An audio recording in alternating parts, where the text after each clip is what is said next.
The game lasts for half an hour, খেলাটা প্রায় আধ ঘন্টা ধরে চলে।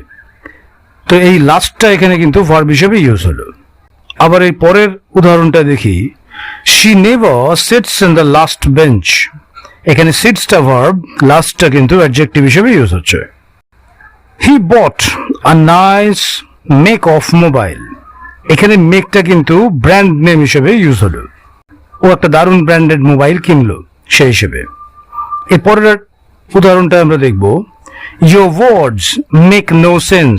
ওয়ার্ডস মানে প্লুরাল, মেকটা ভার্ব হিসেবে ইউজ হলো, নো সেন্স কোনো মানে দাঁড়ায় না, তোমার কথার কোনো মানে দাঁড়ায় না। Your starting is very good.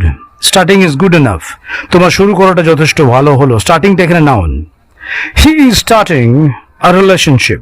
হি ইজটা কিন্তু এখানে ভার্ব, সেহেতু স্টার্টিংটা এখানে প্রিন্সিপাল ভার্ব হিসেবে